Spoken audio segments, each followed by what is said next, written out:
Africa is out there in Ouagadougou. Africa is out there in Bamako, in the slums of Bamako. When we speak here in English, do we reach them?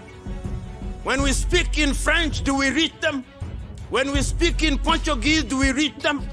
What is the Yoruba word for democracy? What is the Ijo word for democracy? What is the Ibibio word for democracy? What is the Igbo word for democracy? Give me that word. When you give me that word, then we are beginning a conversation. Because that conversation is the conversation that is going to tell us how we have a symbiotic relationship between democracy and the thing that we call development. You know, this mother continent, this continent that remains in the stage in which it remains, is a continent that continues to suffer even because of external factors. But we have blamed the others for too long. We must begin to blame ourselves.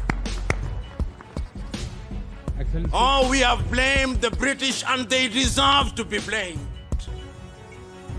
When we belong to the Commonwealth and we call our ambassadors high commissioners, we deserve to blame them, because our political true north appears to be the United Kingdom. That's where, when we have our presidents and they want to contest elections in Africa, they go to Chatham so that their masters can listen to them and say, it's okay.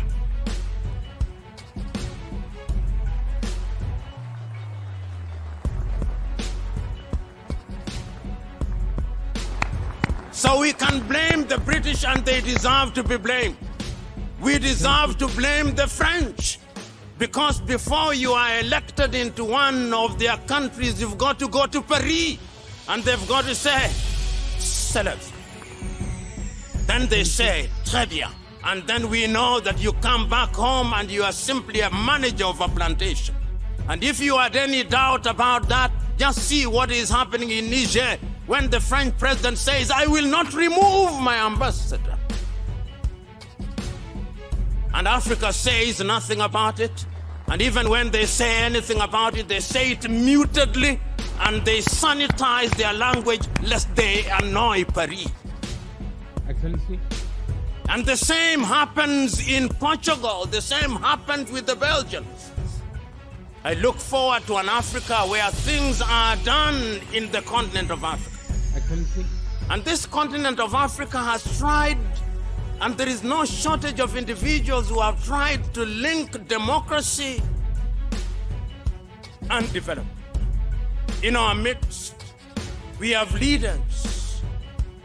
We have the two former presidents here who served well.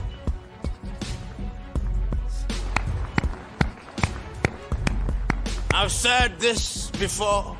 No matter how good a dancer you are, you must know when to leave the stage. There are too many dancers in Africa who think I'm the only dancer in town. And until God calls me, I'm not leaving the stage. Such dancers will be removed by men. And that is how I explained the coup d'etats that are coming here. In 1964, talking about the military interventions in civilian government, this is what Kwame Nkrumah said. The military have no business interfering with civilian governments. But if civilian governments misbehave, it may become necessary for a short period to disrupt their agenda so that they can midwife a new dispensation. It is in this context that we must understand the military interventions.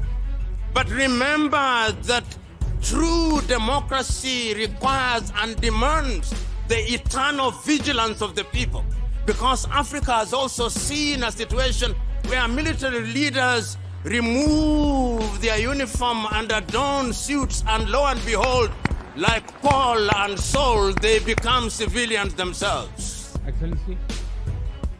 And therefore, it is important, even as we celebrate these military coups, to remind ourselves that they are merely midwives.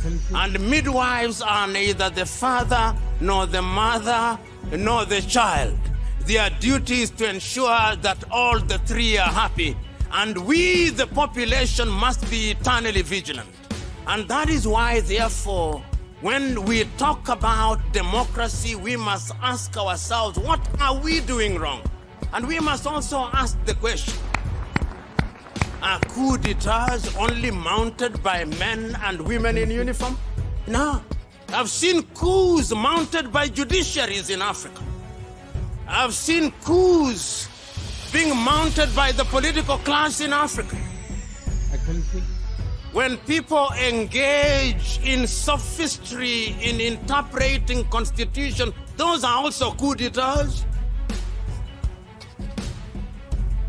And I would want us, therefore, as we talk about strengthening democracy, we must also talk about strengthening institutions. Whether it is in Kenya, whether it is in Zimbabwe, whether it is in Nigeria, whether it is in Ghana, we must have a culture of respecting institutions.